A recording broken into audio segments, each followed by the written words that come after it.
In the business world, it is not uncommon for a business to outsource certain things so they can focus on what they do well.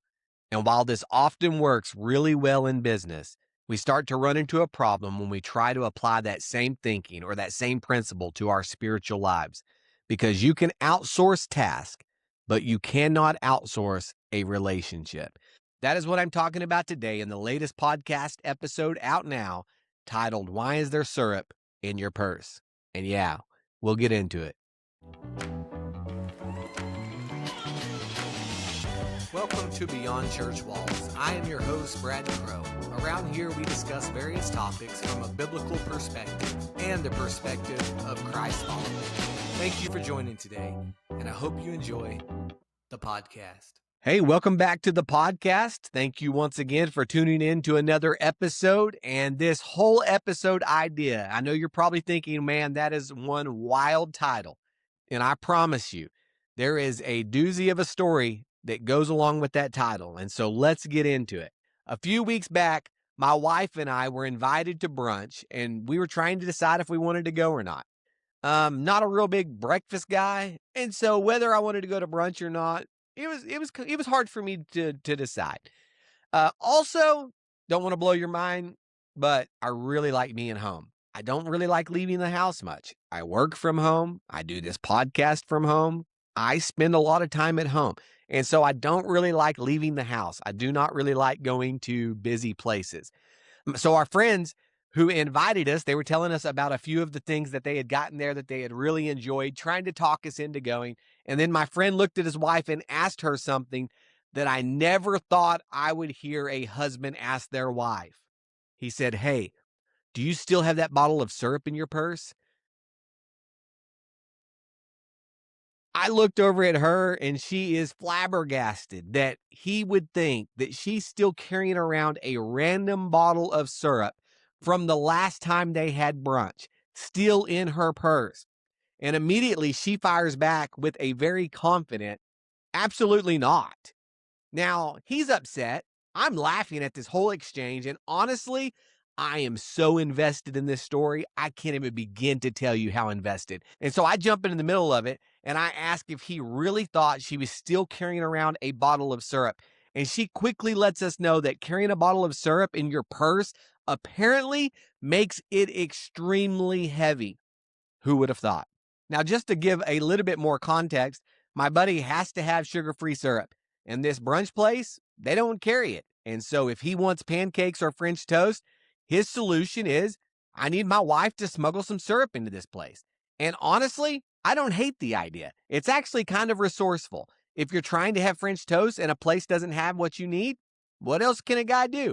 And in his defense, he said he really didn't expect her to still have it, but apparently it's now gone missing, and he's really upset about the whole situation because neither of them knows where this syrup went. So stay tuned. Maybe this story has a happy ending in a future podcast episode.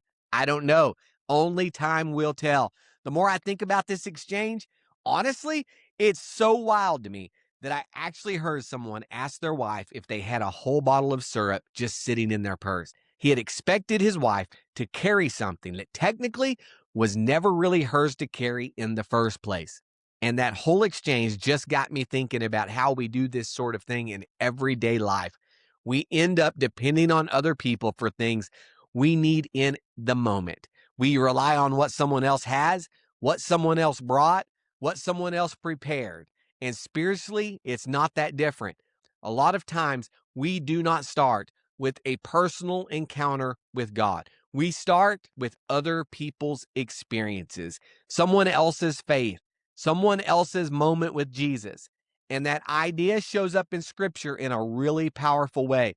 It reminds me of something that I've preached before in the Gospel of John chapter 4.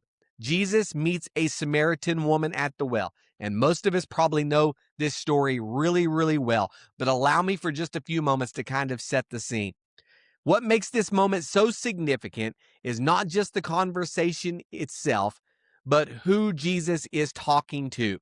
This is a woman who in that culture would normally have been overlooked. She comes to the well in the middle of the day, which seems to indicate she would have been trying to avoid some people. There's shame and isolation in her story, and Jesus meets her right there in the middle of it. He speaks to her about living water and something deeper than the physical need that she showed up with.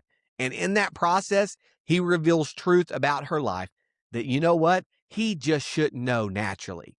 And that encounter changes everything for her because the text says she leaves her water jar there at the well and goes back into town. Now, the details matter. She came to the well for water, but now she's walking away from it because something else has captured her attention.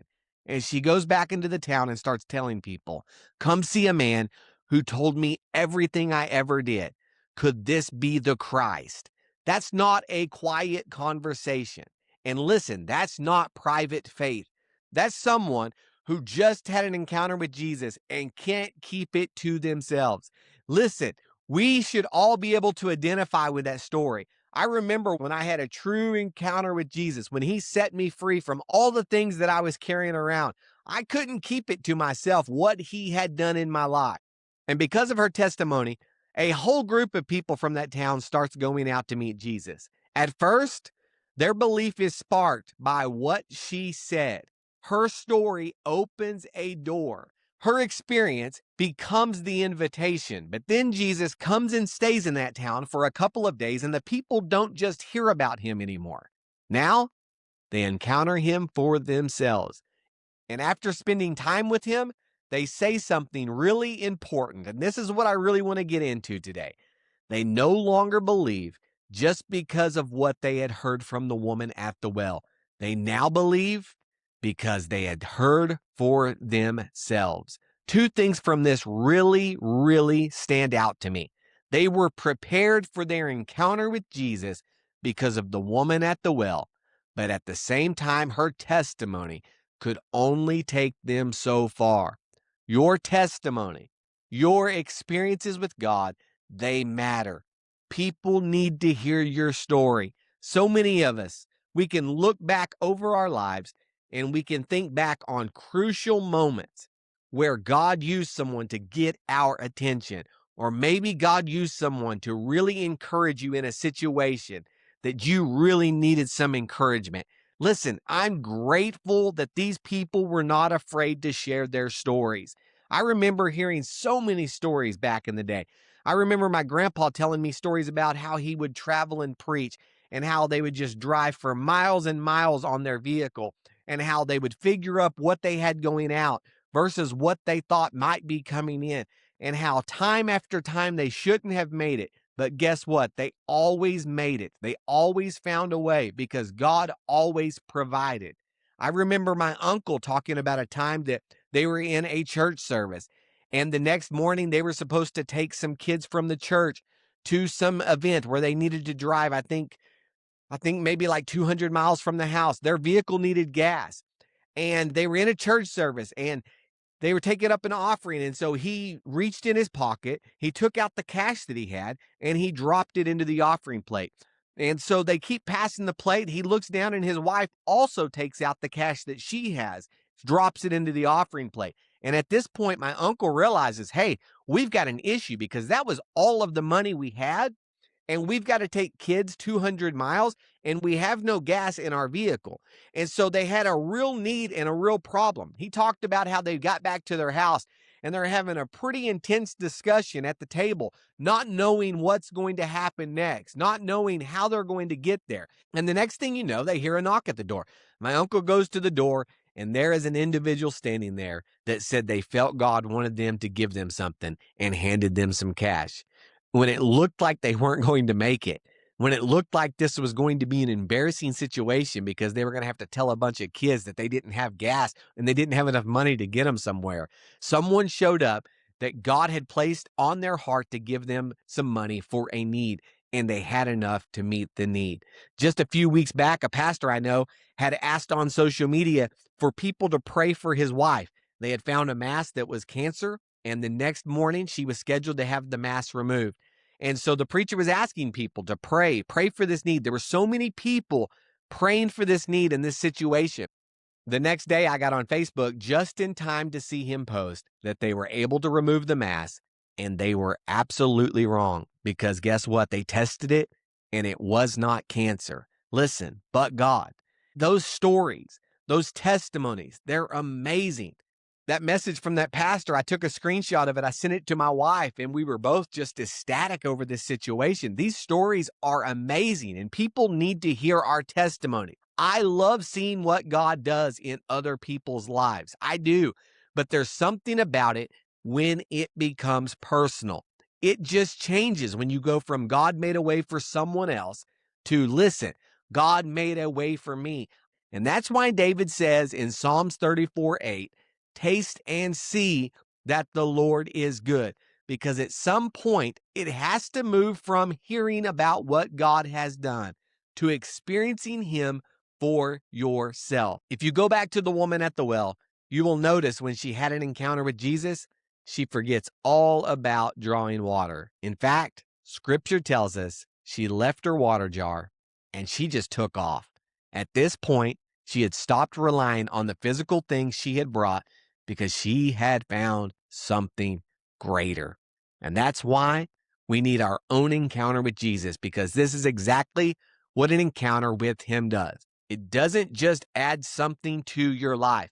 It reorders what matters. Just think about looking back over your life from that moment where you first put your trust in God, when you first made a decision to follow Him. I can tell you, looking back, there are so many things that I thought were super important at points in my life. I can tell you a lot of those things, they really didn't matter. There were so many things I thought would bring me happiness. I had so many things that I thought would bring me joy. And guess what? They didn't. You just keep moving the goalpost. You obtain one thing and you're looking for something else. But when you enter into a relationship with Jesus, it truly reorders what matters in your life. What that woman at the well came carrying no longer had the same weight it used to. And funny enough, that actually reminds me of something that still carries a lot of weight. And that's a bottle of sugar-free syrup your husband has stashed in your purse so he can have his French toast at brunch. And yes, again, the syrup is still missing, so stay tuned. Maybe we'll get an update on a future episode. And that's all I have for you today. Thank you so much for tuning in to another episode, and I look forward to seeing you back here next week. God bless.